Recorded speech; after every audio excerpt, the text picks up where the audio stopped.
The coup initiated by the military regime in Athens and brought Mr. Sampson to power had heralded a new era of terrorism, massacres and anarchy or chaos on the island, and we were sure that that would be the end of the independent state of Cyprus, a de facto enosis, even if the name were not to be uttered, and new massacres against the Turkish people.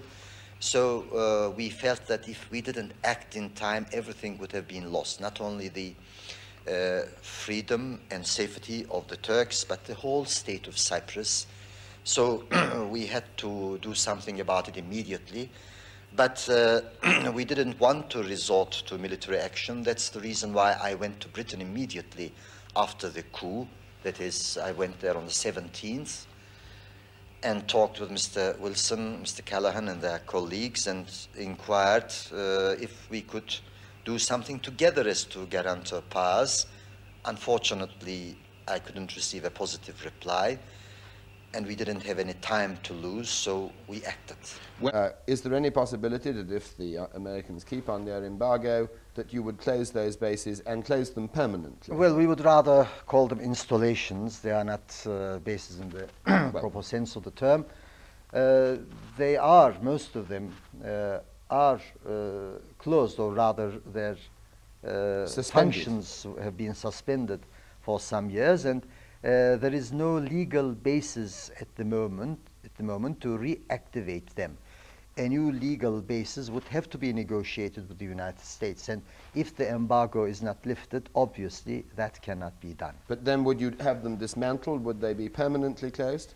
Well, I think there is no sense in keeping them permanently suspended.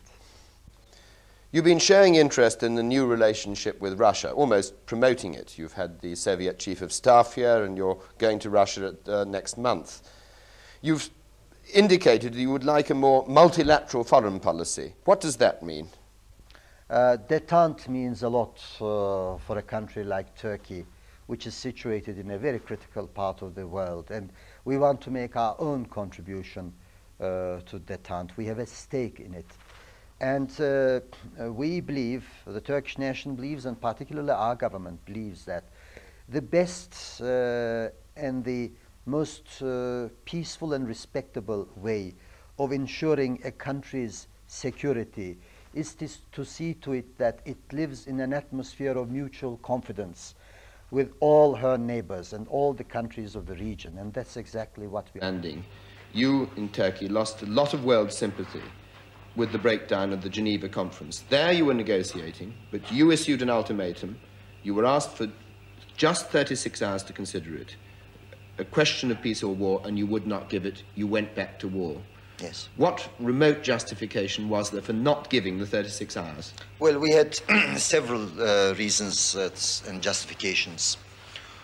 One is that even in the beginning of this second round of Geneva talks, we had told the British, Greece and the island Greeks about our suggestions. It wasn't something new that they learned on the 6th day of the conference. And it was obvious that our proposal would not be acceptable to the Greeks. We were also sure that they were trying to gain time, because after the change of regime in Athens, which we really welcome in Turkey, the Greek government had become aware that they were quickly regaining prestige in the international world, and they thought that if they had time, they could give the things the direction they wished in the diplomatic field. And another factor, there was a very serious case of security for the Turkish units. You know, large units were squeezed in a very small part of the island, and they were exposed to all sorts of dangers. But you had complete military predominance. Yes, but squeezed and almost imprisoned to a small area. They weren't being effective to secure the safety of the Turks elsewhere, and they could not even undertake their own security because they were exposed to all sorts of dangers within a small area surrounded by Greek forces. But Prime Minister, 36 hours is 36 hours, and it's difficult to believe that that short period would have totally changed the military scene. It does look, to many outsiders, as if you'd always intended to take a stage two and to take what you wanted by force, which is a phrase I think that's used in Turkey now is new defense concepts. What does that mean? Well, you see, the attitude of our neighbors, which are not our allies, have changed in the positive sense towards Turkey in recent years, whereas the attitude of our only NATO ally in the region has changed in the negative sense. We have to take these into consideration. We have to take the changes in military technology into consideration. We have to take the realities of détente into consideration, and also the fact that Turkey is left alone to a large extent by her allies. All these have to be taken into consideration, and a new defense concept which should make Turkey more self-sufficient. There are two implications in that. First, what do you mean by self-sufficient? Do you mean getting a more even-handed supply of arms from the communist world as well? Well, I'm not prepared to talk about the possible sources from which we can get our military equipment. This will emerge as a result of the study we have been undertaking with the objective of formulating a new national defense concept. However, we do want to get away from... How do you look at the Greek position? Well, if they looked at their foreign problems, international problems, in a realistic way, they shouldn't have a feeling of defeat. But unfortunately, they don't look at these matters in a from a realistic and contemporary angle. I have repeatedly said recently that they cherish these memories of the old Byzantine history. They have their, what they call, ideals of Hellenism, of material or spiritual enosis and so forth. Now, any nation in the world who cherishes such dreams of past historic glory would not find rest in the present-day world. I gave the example the other day. Suppose Turkey, which has had a much more recent history of an empire, had similar dreams of annexing the old territories. Where would Turkey have ended today? We would have been on very bad terms with all our neighbors. Suppose, take Britain. Suppose the British wanted to revive, to restore their empire. Where would they have ended in the present? To suggest a form of blackmail, if I can use such a word, to a prime minister. Well, you see, the lack of allegiance seems to come from NATO, our NATO allies, and particularly the United States, if the attitude of the negative attitude of the Congress persists. We have to adapt ourselves to the changing realities and to the facts. As I said, we simply cannot afford to let our defense arrangements remain suspended and remain at the mercy of the Congress of an overseas country. So it is an ultimatum in that sense, sir? It's not an ultimatum. It is a realistic attitude. We haven't threatened or, if I may be allowed to use the term, blackmailed NATO as Greece has done by retiring from the military structure or by threatening to leave NATO altogether. We only say that our contribution to NATO will be in proportion to the contribution of NATO to Turkey's security. That's all. But if Congress, if I may persist with the thought, if Congress does refuse to lift the embargo, the logic of your position means you do go into a more neutral position. Well, as I said, we will have to take care of ourselves to a greater extent than we have been doing.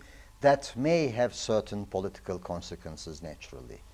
But we do not want to upset the delicate balance on which détente is based, because, as I said earlier, we have a stake in détente.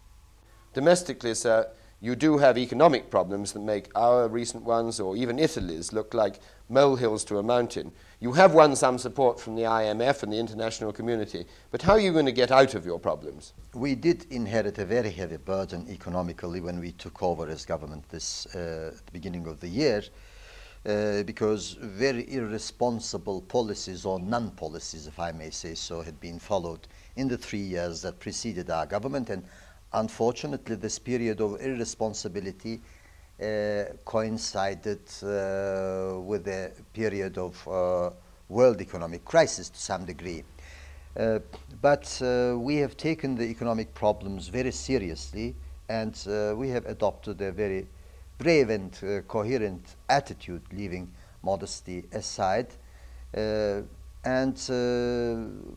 We prepared a new program to rehabilitate and reactivate the Turkish economy, to increase production, which had very much fallen down, to increase exports, which also had fallen down very much.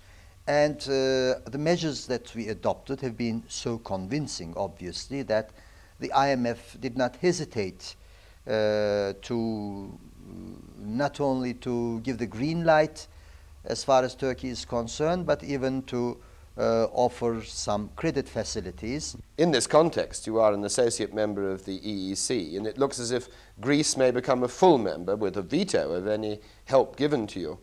We have started a project of study about our problems with the European Economic Community, and I shall be in Brussels by the end of this month, which will give me a chance to talk with the responsible people there. We hope that the European Economic Community will realize the importance of the problems that exist. Best bits of Cyprus, and they've taken them so firmly that you do have virtually effective partition. Is this a fair comment, that the rest of Cyprus that is left, Greek Cyprus, is virtually impossible to run as a viable economy? Well, I don't think so. After all, they can still have industry and touristic industries flourish. But you have Famagusta and Kyrenia, which are the two main places. Yes, but this was not done for economic purposes, but that was the most convenient part of the island to have under our control geographically, considering Turkey's proximity to that part of the land. But I repeat, it is economically the heartland of the country. Yes, so it seems. But after all, for a long time, the Turks suffered very heavily from economic oppression, and many Turks had to migrate to small enclaves, were even unable to till their own land. Now, what we have to do is that I don't think we will let terrorism emerge in the Turkish controlled zone.